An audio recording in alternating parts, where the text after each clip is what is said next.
ازيكم يا حلوين؟ تعالوا نعمل مع بعض كريب بالشوكولاتة بطريقة سهلة جدا، والطعم حكاية يا جماعة، احلى بكتير من اللي بنشتريه من بره. يلا بسرعة نشوف الطريقة.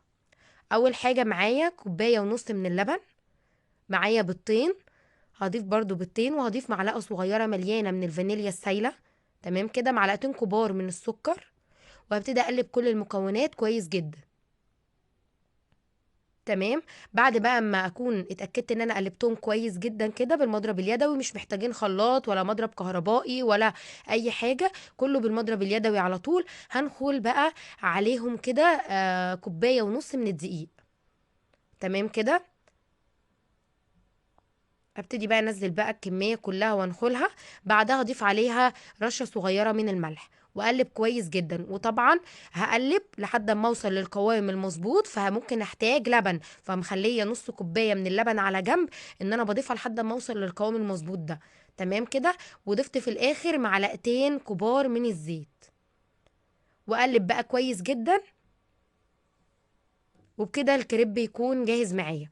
انا بقى بحب اعمل الخطوه دي، اني انا بصفي عجينه الكريب، بحيث اني انا اتخلص من اي تكتلات يعني بتكون في الخليط. لو انت ما ضربتش كويس، الخطوه دي مهمه جدا وبتخلي معاكي الكريب يطلع ممتاز.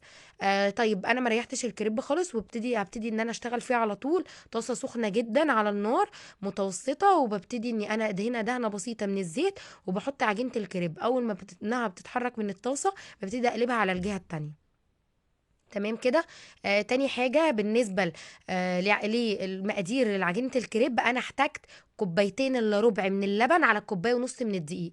طلع معايا القوام ممتاز، بس زي ما قلت لك ضيفي الأول الكوباية ونص من اللبن على كوباية ونص من الدقيق، وشوفي الخليط معاكي هيحتاج ولا لأ. بس كده ابتديت بقى احط ما بينهم كده، ما بين كل كريبايه والتانيه مناديل. تمام كده. تقدري او تحطي ورق زبده، مفيش اي مشكله، بس اهم حاجه عشان ما يعرقش، وكمان يفضل طري ومحافظ كده على طراوته. وعايزه اقول لكم ان الطريقه دي ناجحه جدا وممتازه، وطعمها تحفه، احلى بكتير من اللي احنا بنشتريه من بره. شايفين الكريب معايا مظبوط وجميل جدا، بياخد السوا وخلصوا على طول. وعملت منهم كميه حلوه، شايفين ما شاء الله، طرية جدا جدا جدا. هو ده اللي احنا محتاجينه.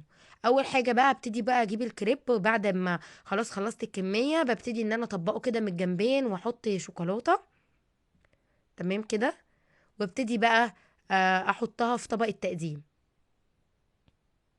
طبعا عندكم بدائل كتير جدا بديلة للنوتيلا، تقدروا تستخدموا اي بديل منهم. تمام. هبتدي برضو اعمل نفس القصة. في الخطوة اللي قبلها كنت بوريكم ان ممكن تطبقوها برضو نصين وتحشوها الشوكولاتة.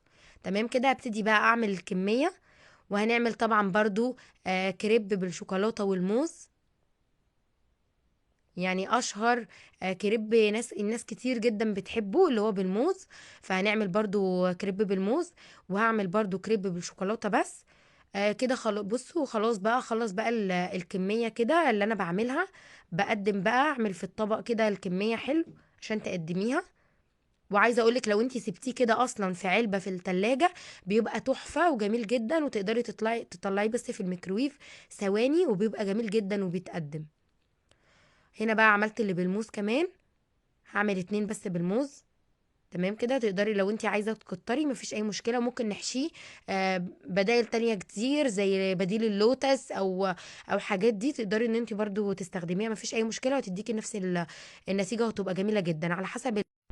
هنا بقى خلاص كان معايا باقي الشوكولاته اللي معايا بقى في الكيس ده، انا حطيت الشوكولاته في كيس عشان تسهل عليا وانا بحشيها داخل الكريب، وان انا ازين بيها بالشكل ده في الاخر.